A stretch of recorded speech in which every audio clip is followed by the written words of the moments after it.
नमस्कार दोस्तों। आज यूपीटीईटी 2026 के लिए हमारी जो हिंदी की कक्षा है उसको हम शुरू करने जा रहे हैं। तो हिंदी की पहली क्लास है जिसमें आज हम हिंदी वर्णमाला को समझेंगे, हिंदी वर्णमाला की जानकारी लेंगे। तो शुरू करते हैं हम अपनी कक्षा को। स्वर और व्यंजन का विस्तृत परिचय हम सबसे पहले शुरू करने जा रहे हैं। तो वर्णमाला का परिचय करते हैं हम लोग। वर्णमाला क्या है जानते हैं। तो वर्णों के व्यवस्थित समूह को वर्णमाला कहते हैं। वर्णों के व्यवस्थित समूह को वर्णमाला कहते हैं। और फिर इसके बाद दूसरा पॉइंट कभी कभी परीक्षा में पूछ लिया जाता है कि हिंदी भाषा की लिपि कौन सी है। तो हिंदी भाषा की लिपि देवनागरी है। दोनों बातों को याद रखेंगे। आपको एमसीक्यू में क्वेश्चन पूछ लिया जाता है, वर्णमाला की परिभाषा एमसीक्यू में आ जाती है कि वर्णों के व्यवस्थित समूह को क्या कहते हैं। आपके पास ऑप्शन दिए होंगे तो हमें टिक कर देना है वर्णमाला पे। और फिर आपको क्वेश्चन पूछ लिया जाता है कि हिंदी भाषा की लिपि कौन सी है, तो हमें टिक करना है देवनागरी लिपि पे। आगे समझते हैं। अब इसमें हम वर्णों का वर्गीकरण को समझेंगे। वर्णों के वर्गीकरण को जानते हैं। तो वर्णों को मुख्यतया दो भागों में बांटा गया है, स्वर और व्यंजन। तो स्वर को इंग्लिश में वॉवेल्स कहा जाता है और व्यंजन को कॉन्सोनेंट्स कहते हैं हम लोग। आगे देखते हैं कि जिन वर्णों का उच्चारण स्वतंत्र रूप से होता है उन्हें स्वर कहते हैं, और जिन वर्णों का उच्चारण स्वरों की सहायता से किया जाता है उन्हें व्यंजन कहते हैं। थोड़ा अब हम इसको डिटेल में जानते हैं। तो सबसे पहले हम देखते हैं स्वर को।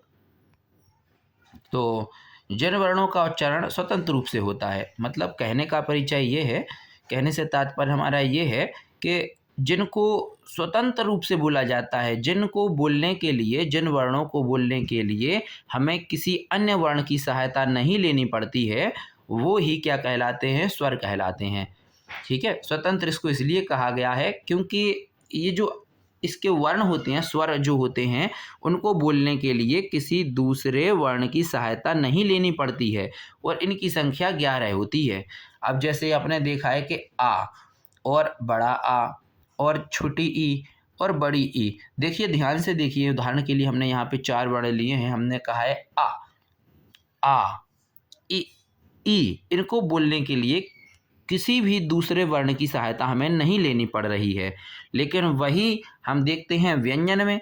मानो हमने व्यंजन बोला है जैसे का, तो का में हमें का और आ भी बोलना पड़ा, तभी का पूरा होता है। इसमें छपा होता है आधा का और प्लस आ, तो तभी ये पूरा माना जाता है। का, तो का और आ इसमें छिपे होते हैं। तो इसमें लिखा भी है, व्यंजन की परिभाषा क्या है कि जिन वर्णों के उच्चारण में हमें स्वरों की सहायता लेनी पड़ती है, ठीक है, उन्हें हम व्यंजन कहते हैं। जैसे हमने देखिए अभी हाल लिखा था का, तो हमें का को बोलने के लिए, जिसमें आधा का होता है और प्लस इसमें आ होता है, तो हमें का हमारा बिना स्वरों की सहायता से बोला ही नहीं जा सकता है। देखिए का और फिर उसके बाद हुआ आ, तो आ जो है वो क्या है, वो स्वर है। तो देखिए का को बोलने के लिए हमें स्वर की सहायता लेनी पड़ी, हमें आ की सहायता लेनी पड़ी। इसी प्रकार से खा को बोलने के लिए भी हमें आधा खा रहता है इसमें और प्लस आ, तभी ये पूर्ण होता है। खा प्लस आ, खा, अकेला खा यानी कि अकेले व्यंजन नहीं बोला जा सकता है। इसको बोलने के लिए हमें स्वर लेना ही पड़ेगा। जैसे खा को बोलने के लिए हमें आ को लेना ही पड़ा, तभी हम इसको बोल सकते हैं। इसी प्रकार से हम देखते हैं कि गा जब हमने बोला, तो देखिए गा बोलने के लिए हमें आ की सहायता भी लेनी पड़ी है। ठीक है, गा, तभी ये पूरा हुआ है। ठीक है। तो व्यंजन किसे कहते हैं बताएं। व्यंजन जिन वर्णों के उच्चारण में स्वरों की सहायता लेनी पड़ती, तभी इसकी डेफिनेशन में लिखा जाता है, व्यंजन की डेफिनेशन में, कि जिनको बोलने के लिए स्वरों की सहायता लेनी पड़ती है उन्हें व्यंजन कहते हैं। तो अब आशा करते हैं कि आपको दोनों डेफिनेशनें अच्छे से समझ में आ गई होंगी कि स्वर में लिखा जाता है जो स्वतंत्र रूप से बोले जाते हैं, क्योंकि इन्हें बोलने के लिए हमें दूसरे वर्णों की सहायता नहीं लेनी पड़ती है और व्यंजन में को बोलने के लिए हमें स्वरों की सहायता लेनी पड़ती है। ठीक है, क्लियर हुए पॉइंट्स। अब आगे देखते हैं हम लोग। हिंदी के मुख्य 11 स्वर हैं। कौन से स्वर हैं? हिंदी के मुख्य 11 स्वर हैं।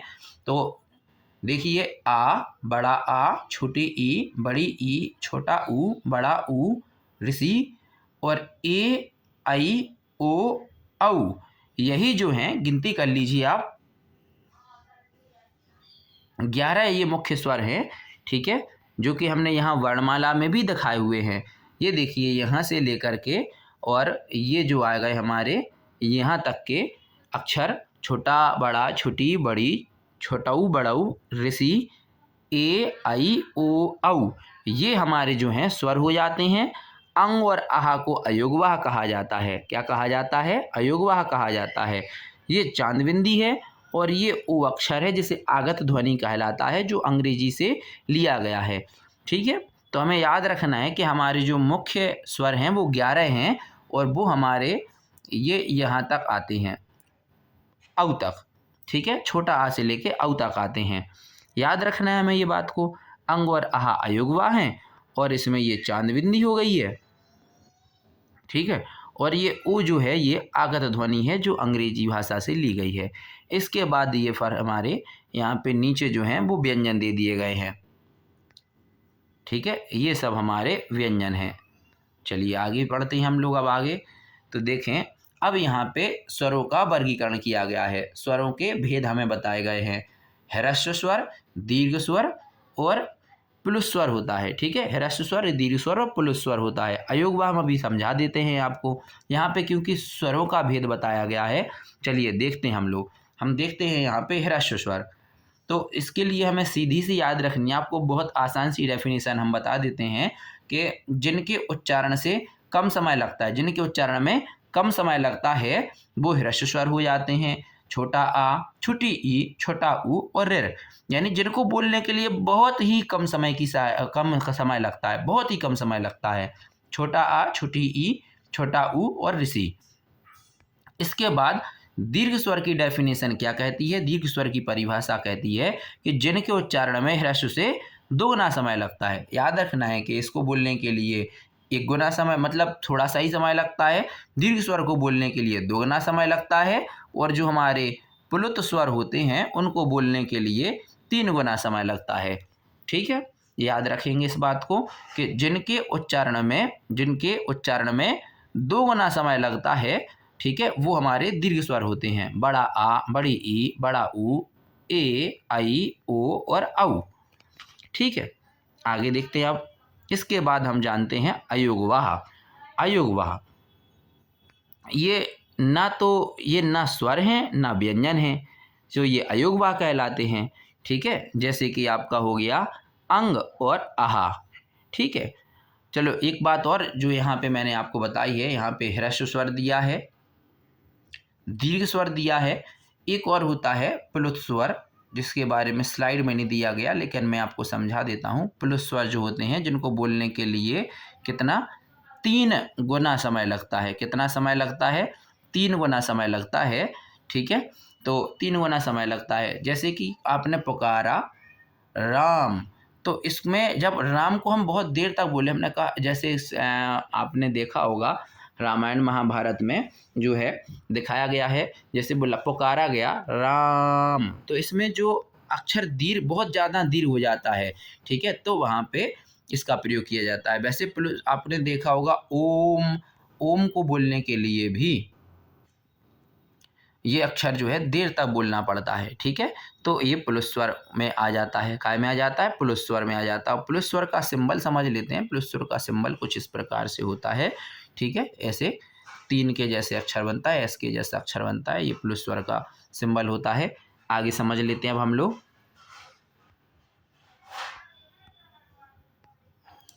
व्यंजन किसे कहते हैं? अब हम यहाँ पे व्यंजन के बारे में समझ लेते हैं। सबसे पहले तो आपको ये जानना बहुत ज़रूरी है कि कुल मुख्य व्यंजन जो हैं वो 33 हैं। कुल मुख्य व्यंजन कितने हैं? 33 हैं। अब इसके बाद व्यंजन के कुछ पॉइंट्स हम लोग जानते हैं। पहला पॉइंट्स है कि हिंदी वर्णमाला में मूल रूप से 33 व्यंजन हैं। कितने व्यंजन हैं? मूल रूप से 33 व्यंजन हैं। और प्रत्येक व्यंजन में आ स्वर मिलता है। जैसे कि हमने आपको अभी ऊपर बताई था, व्यंजन जब पढ़ा रहे थे तो हमने आपको बताया था का, खा और गा को हमने आपको बताया था इनको बोल के, इन सब में आ व्यंजन छुपा होता है। जैसे हमने आपको बताया था कि का को जब हमने बोला है तो हमने कहा का और उसमें छुपा हुआ था आ, ठीक है। इसी प्रकार से हमने आपको खा भी बताया था और गा भी बताया था। तो यहाँ पे भी लिखिए पॉइंट्स लिखा हुआ है कि प्रत्येक व्यंजन में आ स्वर मिला होता है, ठीक है, तभी हम उसको बोल पाते हैं, ठीक है। आगे देखें, स्वर के बिना व्यंजन हलंत लगाकर लिखा जाता है। जैसा कि मैंने अभी आपको लिख के बताया था, जब मैं का लिख रहा था, का को लिखने के लिए जब मैंने बताया कि का में हलंत और प्लस आ होता है, ठीक है, मैंने इस प्रकार से लिख के दिखाया था। तो ये देखिए नीचे जो है ये जो सिंबल है ये हलंत का सिंबल है। यहाँ पे कौन सा सिंबल है, नीचे जो दिखाया गया है ये कौन सा सिंबल है, ये हलंत का सिंबल है यहाँ पे, ठीक है। तो ये स्वर के बिना व्यंजन को हलंत लगा करके लिखा जाता है। व्यंजनों को मुख्य 3 श्रेणियों में बांटा गया है। कितनी श्रेणी में बांटा गया है, 3 श्रेणियों में मुख्यतया व्यंजन को बांटा गया है, ठीक है, जो हम आगे अगली स्लाइड्स में देखते हैं। ये देखें यहाँ पे स्पर्श व्यंजन 25 वर्ण हैं। कितने व्यंजन हैं, स्पर्श व्यंजन को हम समझने जा रहे हैं। तो सबसे पहले हम आपको बता दें कि हम व्यंजन स्पर्श व्यंजन पढ़ने जा रहे हैं। स्पर्श व्यंजन के बाद जो है अगली स्लाइड देखेंगे। चलिए देखते हैं यहाँ पे सबसे पहले स्पर्श व्यंजन। स्पर्श व्यंजन का वर्ग में आता है हमारा का, खा, गा, घा, औंगा, जिसे हम लोग कंठ की सहायता से बोले जाते हैं। उच्चारण स्थान इसका कंठ होता है। याद रखें मुख्यतः इसको स्पर्श व्यंजन बोला ही क्यों जाता है। स्पर्श व्यंजन इसलिए इसको बोला जाता है क्योंकि स्पर्श व्यंजनों को बोलने के लिए जो है हमारे मुख से जब वायु निकलती है, प्राणवायु निकलती है, ध्वनि निकलती है, तो वो हमारे मुख के विभिन्न अंगों को स्पर्श करके निकलती है। वो अंग कौन से होते हैं हमारे मुख के जिनको स्पर्श करके निकलती है, तो वो है हमारा कंठ, जिसे थ्रोट बोला जाता है, तालु जिसे पैलेट कहा जाता है, मूर्धा रूफ कहते हैं, मुख का जो रूफ होता है, दंत टीथ, ओष्ठ होंठ। तो देखिए हमारे मुख के इन अंगों को प्राणवायु जो हमारी मुख से ध्वनि निकल रही है, हवा निकल रही है, वो इन अंगों को छू करके निकलती है, इसीलिए इनको स्पर्श कहते हैं। इन अंगों को हमारे मुख से जो वायु निकलती है, हमारे इन व्यंजनों को बोलने के लिए जब मुख से वायु निकलती है तो वो हमारे इन अंगों को छू करके, मुख के इन अंगों को छू करके स्पर्श करके निकल रही है, इसलिए इनका नाम भी क्या पड़ गया, स्पर्श व्यंजन पड़ गया, ठीक है। देखें कंठ कौन कौन से अंगों को छू रही है, कंठ को, तालु को, मूर्धा को, दंत को और होष्ठ को। यहाँ पे अब हम समझते हैं कि हमारे कंठ से कौन से व्यंजन स्पर्श करके निकलते हैं। देखें का वर्ग, पूरा ही का वर्ग हमारा जो है वो कंठ को छू करके निकलता है। जैसे का, आप इनको बोल करके ट्राई भी कर सकते हैं। का देखिए का, खा, गा, घा और औंगा, इनको जब हम बोल रहे हैं तो देखिए हमारी जीभ कहाँ को स्पर्श कर रही है, हमारी जीभ जो है वो कंठ को स्पर्श करती है। इनको बोलने के लिए हमारे मुख से जो वायु निकल रही है वो वायु हमारे कंठ को यानी हमारे गले को स्पर्श करके निकल रही है, इसीलिए ये का वर्ग कंठ वर्ग कहलाता है, ठीक है। आगे समझ गए होंगे आप। अब हम पढ़ते हैं इसके बाद तालु से जो हमारे मुख की जो वायु है वो तालु को छू करके जब निकलती है या हमारी जीभ जो है वो तालु को टच करती है, स्पर्श करती है, तो इसे चा वर्ग निकलता है। देखें चा, छा, जा, झा और या ईंट का, ठीक है, चा, छा, जा, झा, या।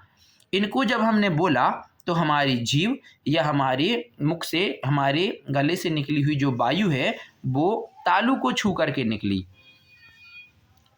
ठीक है। तो इसको चा वर्ग को तालु वर्ग भी कहा जाता है। इसके बाद अब हम जानते हैं मूर्धा, ठीक है। हमारे मुख में दांतों के पीछे जो भाग होता है, जो उठा हुआ भाग होता है, दांतों के पीछे जो उठा हुआ भाग होता है, जिससे हमारे जो है गम्स या हमारे मसूड़े जो हैं चिपके हुए हैं, उसे मूर्धा कहा जाता है। वो टा वर्ग कहलाता है। टा वर्ग की जो ध्वनियाँ हैं वो मूर्धा को टच करके निकलती हैं, टा, ठा, डा, ढा और अणा, ठीक है। ये वर्ग जो है, ये जो वर्ण है जिनको हमने बोला, जिन व्यंजनों को हमने बोला है, ये हमारे मूर्धा को टच करके निकल रहे हैं। ठीक है। अब हम आगे जानते हैं दंत। ये जो ध्वनियाँ हैं, ये जो वर्ण हैं, ये वर्ण को बोलने के लिए हमारी जीभ को दांतों को टच करना पड़ता है, दांतों को स्पर्श करना पड़ता है, तो ता वर्ग की निकलता है। ता, था, दा, धा और ना, इन को बोलने के लिए हमारी जीभ को दांतों को स्पर्श करना पड़ता है। तो दांतों को स्पर्श किया, जिसको दांतों को संस्कृत में दंत कहते हैं, इसीलिए इस वर्ग का नाम दंत वर्ग भी पड़ गया। ठीक है।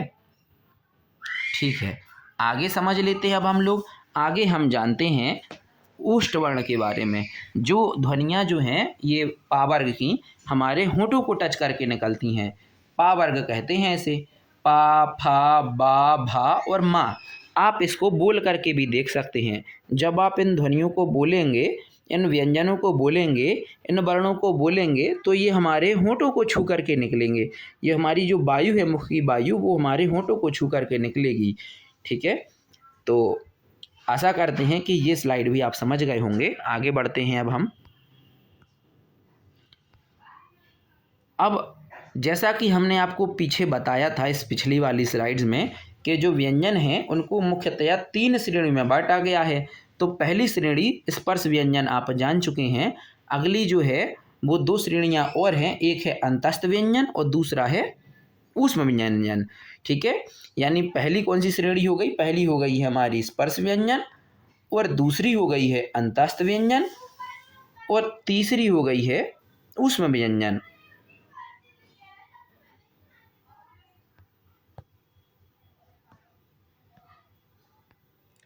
अंतस्थ व्यंजन के बारे में हम जान लेते हैं। या, रा, ला, वा अंतस्थ व्यंजन है। इसको हम ऐसा भी कह सकते हैं कि ये स्वर और व्यंजन के बीच की ध्वनियाँ हैं। यानी जब हम इनको बोलते हैं, अंतस्थ व्यंजन को जब हम बोलते हैं, तो हमारी जो वायु है वो अंदर की तरफ जाती है। अंतस्थ, अंतः माने अंदर, अंतः माने अंदर, और इस्त मतलब होता है संस्कृत में बैठना। ठीक है। तो ये हमारी, इसका नाम इसीलिए क्या पड़ गया? अंतस्थ। यानी आप बोल के भी ट्राई कर सकते हैं। या, रा, ला, वा। आप महसूस करेंगे कि जो वायु है वो आप अंदर लेकर के जा रहे हैं, इसीलिए इनका नाम भी क्या पड़ गया? अंतस्थ व्यंजन पड़ गया। आपको अंतस्थ व्यंजन याद रखने हैं। कौन से होते हैं अंतस्थ व्यंजन? है या, रा, ला और वा। अब आगे हम समझते हैं ऊष्म व्यंजन को। इसका भी जैसा कि नाम ही पड़ा है ऊष्म, और ऊष्मा मतलब होती है गर्मी। तो ऊष्म व्यंजन को बोलने के लिए जब हमारे मुख से ध्वनि निकलती है, प्राण वायु निकलती है, जो हमारे मुख से वायु निकलती है वो गर्म होती है। ठीक है। आप इसको अपने मुख के आगे हाथ लगा करके और बोल करके ट्राई करेंगे, तो जब आपके मुख से वायु निकलेगी वो आपके हाथ को स्पर्श करेगी, तो आप देखेंगे कि उसमें कहीं ना कहीं ताप यानी कि गर्मी निकलती है, थोड़ी सी ऊष्मा बाहर निकलती है। इसीलिए इनका नाम क्या पड़ गया? ऊष्म व्यंजन पड़ गया। ठीक है। अब वो ऊष्म व्यंजन कौन से हैं? सा, सा यानी सा संयम वाला, सा षटकोण वाला, सा सपेरे वाला और हा। ठीक है। सा, सा और हा। आप इसको एक बार बोल के भी ट्राई कर सकते हैं और देखें कि उच्चारण से जो मुख से वायु निकल रही है वो कैसी है? वो गर्म है। ठीक है। इनके उच्चारण में मुख से गर्म वायु निकलती है। कैसी वायु निकलती है? गर्म वायु निकलती है। इसलिए इनका नाम क्या पड़ गया? ऊष्म व्यंजन पड़ गया। आगे देखते हैं हम अब वर्णमाला के कुल योग। तो हमने देखा है कि हमारे 11 तो क्या हो गए हैं? स्वर हो गए हैं। 33 जो हैं वो हमारे व्यंजन हो गए हैं, और 8 हमने अन्य जान लिए। 8 अन्य कौन से? 4 अंतस्थ व्यंजन और 4 ऊष्म व्यंजन। तो हमारे मिला करके कुल वर्ण कितने हो गए हैं? कुल वर्ण हमारे पड़ गए हैं यहाँ पे 12। कितने? 12। अरे गलत बात है, हमारे कुल व्यंजन जो हैं वो पड़ गए हैं कितने? 52। कितने पड़ गए हैं? 52। देखें 11 स्वर हो गए हैं, 33 जो हैं वो व्यंजन हो गए हैं, 8 अन्य यानी कि 4 अंतस्थ व्यंजन और 4 हमारे ऊष्म व्यंजन। कुल मिलाकर के हमारे 52 52 कुल वर्ण कितने हो गए हैं? 52 वर्ण हो गए हैं। अब आपसे पूछा जा सकता है आपके परीक्षाओं में कि कुल या मुख्य कुल वर्ण कितने होते हैं, तो हमें कह देना है 52। ठीक है, कितने लगा देना है, 52 लगा देना है। अन्य संयुक्त व्यंजन भी होते हैं। अब अन्य कितने होते हैं, संयुक्त व्यंजन। तो अन्य संयुक्त व्यंजन है हमारा ये छत्री, त्रिशूल, ज्ञानी और श्रा। कौन कौन से हो गए हैं अन्य व्यंजन? इन्हें संयुक्त व्यंजन कहा जाता है। छ छत्री का, त्र त्रिशूल का, ज्ञानी का और श्रा। ठीक है, इसके अलावा द्विगुण व्यंजन होते हैं। कौन से होते हैं? द्विगुण व्यंजन होते हैं। ये आपको जो दिखाई दे रहे हैं, ये डा से बना है और ये ढा से बना है, इनके नीचे बिंदी लगी हुई है। इन्हें मुख्यतः अणा बोला जाता है, अणा बोला जाता है। इनको बोल करके इनको जो है इनकी ध्वनियाँ निकलती हैं, इनको द्विगुण व्यंजन कहा जाता है। क्या कहा जाता है इनको? द्विगुण व्यंजन कहलाता है। और अयोग वह आप जान ही चुके हैं, अंग और आहा भी हो गए हैं। ठीक है, तो वो भी आप समझ चुके हैं। अब आगे देखते हैं, हम लोग अगली स्लाइड्स को समझते हैं। अरे आगे जो है, ठीक है, आगे धन्यवाद है। तो आगे आपके पास मैंने जो है स्लाइड्स आपको दी हैं, उन स्लाइड से आशा करते हैं कि आपको जो है हमने समझाने की कोशिश की है और आपको समझ में आ गया होगा। तो हमारे चैनल को सब्सक्राइब करें, लाइक करें।